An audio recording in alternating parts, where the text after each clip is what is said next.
So hello guys, welcome to my channel PIVOI। So আজকের এই ভিডিওতে আমরা আলোচনা করব খুবই একটা ইম্পর্টেন্ট একটা টপিক নিয়ে। সেটা হচ্ছে যে আমার মনে হয় প্রত্যেককেই এই বিষয়টা খুবই জানার প্রয়োজন।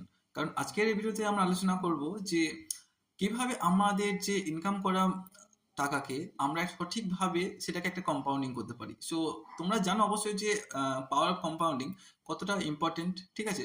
সো আজকে আমরা যে আলোচনা করার বিষয়টা হচ্ছে যে মিউচুয়াল ফান্ড কি, ইনভেস্টমেন্ট কি, আমরা কত প্রকার মিউচুয়াল ফান্ডে আমরা নিজের টাকাকে কাজে লাগাতে পারি এবং কি কি উপায়ে ভাবে আমরা ইনভেস্টমেন্ট করতে পারি। সো আজকে তোমাদেরকে অনুরোধ করবো যে প্লিজ আজকের এই ভিডিওটা শেষ পর্যন্ত অবশ্যই দেখো, কারণ I gonna tell you that's very important topic that is very helpful for all of you. Okay না? ওকে। সো আজকে বেসিক্যালি আমরা আলোচনা করবো মিউচুয়াল ফান্ড ব্যাপারে। সো মিউচুয়াল ফান্ডটা কি তোমাদের কাছে মনে হবে যে মিউচুয়াল ফান্ড দেখো যেখানে তোমার একটা সিস্টেমেটিক ইনভেস্টমেন্ট প্ল্যান, ওকে, যেটা আমরা ওয়ান কাইন্ড অফ এসআইপি বলতে পারি।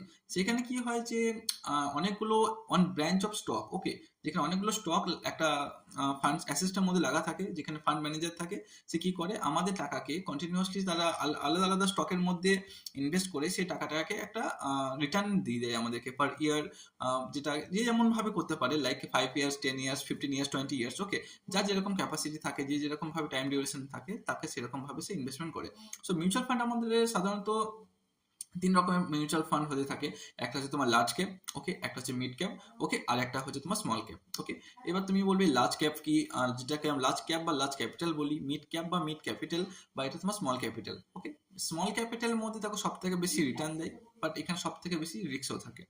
মিড ক্যাপিটালের মধ্যে কি থাকে, মিড ক্যাপের মধ্যে সব থেকে তোমার মিডিয়াম রিস্ক থাকে এবং তোমার রিটার্নও মিডিয়ামই রিটার্ন দিয়ে থাকে, ঠিক আছে। বাট তোমার যেটা লার্জ ক্যাপ থাকে সেটা সব থেকে সেফটি থাকে এবং রিটার্নও মোটামুটি একটা অ্যাভারেজ 17 to 18% তোমাকে অ্যাভারেজ রিটার্ন দিয়ে দেয় পার অ্যানাম, ওকে। অ্যান্ড এটা তুমি যদি লং টার্ম এটা কোনো বছর 20% হতে পারে, কোনো বছর 30% হতে পারে, বা একটা লং টার্মের মধ্যে 5 ইয়ার্স 10 ইয়ার্সের মধ্যে তুমি অ্যাভারেজ 18 to 20% পাবে, ঠিক আছে। এবার তোমার মিউচুয়াল ফান্ডে কতগুলো ক্যাটাগরি আছে, লাইক তিন রকমের ক্যাটাগরি আছে। একটা হচ্ছে তোমার ইকুইটি ফান্ডের, আর একটা হচ্ছে তোমার ডেট ফান্ডে, আর একটা হচ্ছে হাইব্রিড ফান্ডের, ঠিক আছে। এবার তোমাদের মনে হবে যে ইকুইটি ফান্ড কি, ডেট ফান্ড কি, হাইব্রিড ফান্ড কি।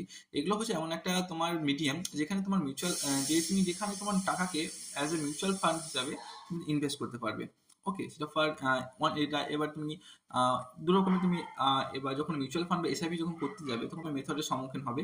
One type of is SIP, আর একটা ওয়ান টাইম একটা ইনভেস্টমেন্ট থাকে, আর একটা হচ্ছে এসআইপি থাকে, যেটা সিস্টেমেটিক ইনভেস্টমেন্ট প্ল্যান, যেটা পার মান্থলি তোমাকে পে করতে হয়। আর একটা হচ্ছে ওয়ান টাইম, ঠিক আছে। তোমার একবার পে করলে কি হয়, একবার পে করলে তোমার মোটামুটি 5 বছর বা 10 বছরের জন্য ওয়ান টাইম একবার পে করে দাও, ঠিক আছে।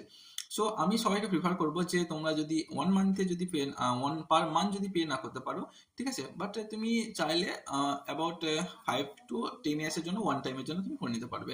মোস্ট তোমাদের যেরকম ক্যাপাসিটি থাকে 1 lakh, 2 lakh, 5 lakh, obviously fixed deposit থেকে অনেক গুণেই তোমাকে রিটার্ন দেবে, অ্যান্ড অনেক গুণেই তুমি অনেকটাই প্রফিট পাবে, ঠিক আছে।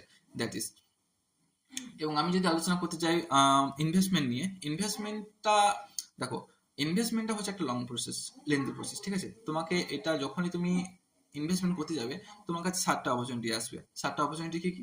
প্রথমত তুমি স্টকে করতে পারবে ইনভেস্টমেন্ট, ওকে। দ্বিতীয়ত তুমি করতে পারবে মিউচুয়াল ফান্ডে, ওকে।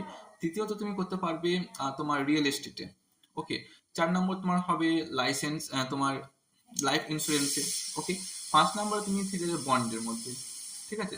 আর 6 নম্বরে তুমি কি পাবে, 6 নম্বরে হচ্ছে তোমার রিটায়ারমেন্ট প্ল্যান, ওকে। 7 নম্বরে যেটা থাকবে, 7 নম্বরে থাকবে তোমার মানি মার্কেট, ওকে। সো এই 7 রকম ভাবে তুমি নিজের টাকাকে ইনভেস্টমেন্ট করতে পারবে, ওকে। That is.